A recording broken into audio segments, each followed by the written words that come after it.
good morning, ma'am.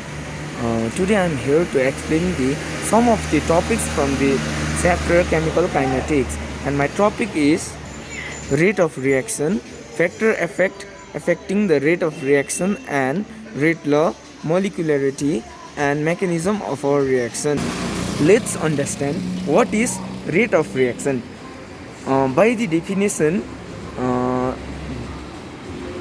it is said that change in concentration of a reactant or product with respect to time. यसमा चाहिँ अब यहाँ डेफिनेसनले चाहिँ के भन्दैछ भन्दाखेरि चाहिँ कुनै पनि एउटा अब कुनै पनि रिएक्सनमा कन्सन्ट्रेसन चाहिँ प्रडक्ट कि त रिएक्टेन्ट कि त प्रडक्टको चाहिँ कन्सन्ट्रेसन चाहिँ टाइमको अनुसारमा कतिको स्पिडमा घट्छ या कन्सन्ट्रेसन बढ्छ त्यसलाई चाहिँ भन्छ rate of reaction.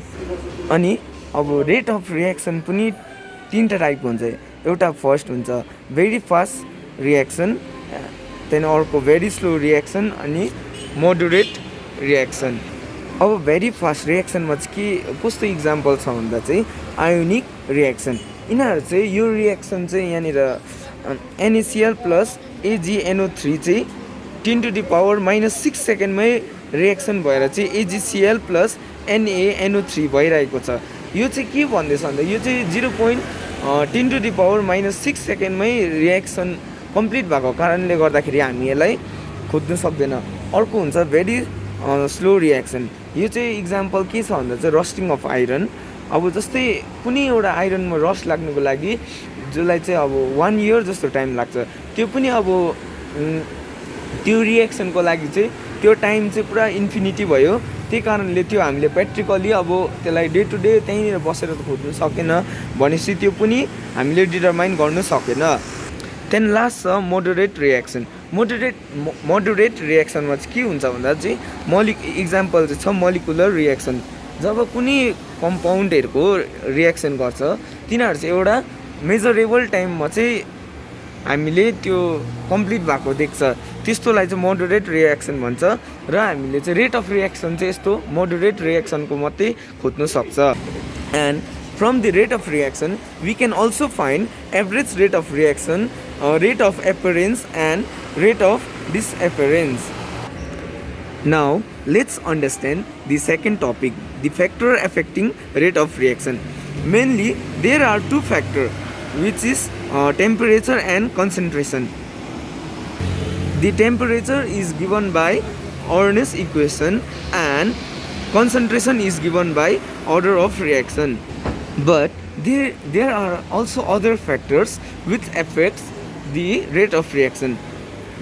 Number 1 is nature of reaction, and number 2 is homogeneous or heterogeneous of a reaction. Number 3 is rate of reaction is directly proportional to the solubility of the product and inversely proportional to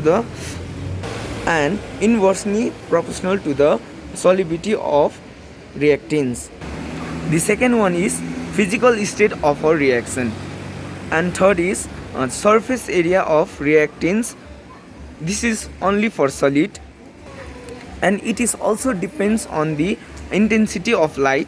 And number 5 is catalyst which increase the rate of reaction, and also it sets off the alternate part from the reactants to product with the lower alternative enzyme, not alternative, lower activations enzymes. And the two most important factor that affects the rate of reaction is temperature.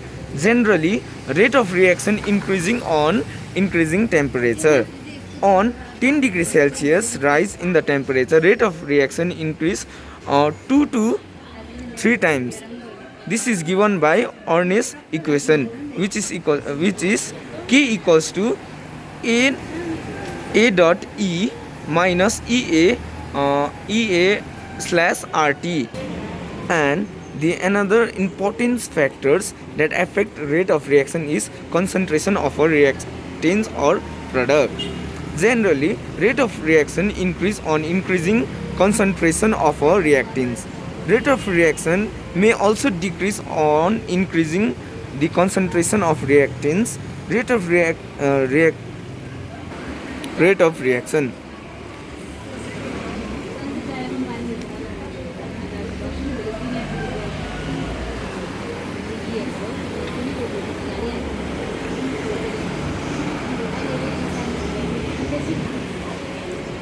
Rate of reaction may depends on one, all, or none of reactants concentration. Let's understand the third topic, that is rate law, or it can also called rate equation. It is the expression which relates the rate of reaction with concentration of the reactants. The constant of proportionality K is known as rate constant. अब डेफिनेसनले चाहिँ के भन्दैछ भन्दा चाहिँ rate लले चाहिँ के दिन्छ भन्दाखेरि चाहिँ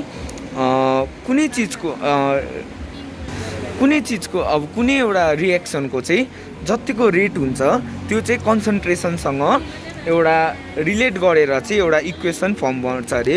अनि यो जुन चाहिँ द कन्स्टेन्ट अफ प्रोपोर्सनलिटी छ कि त्यसलाई चाहिँ भन्छ rate constant. Last topic of today's explanation is molecularity of the reaction. By the definition, it states that the total number of atom, ions or molecules of our reactants involved in the reaction is termed as the molecularity. It is always in whole number and is never more than 3. It cannot be 0. Molecularity भन्नेले चाहिँ के भन्दैछ भन्दाखेरि चाहिँ कुनै एउटा कम्पाउन्डमा total number of ions, atom or मोलिक्युलहरू हुन्छ।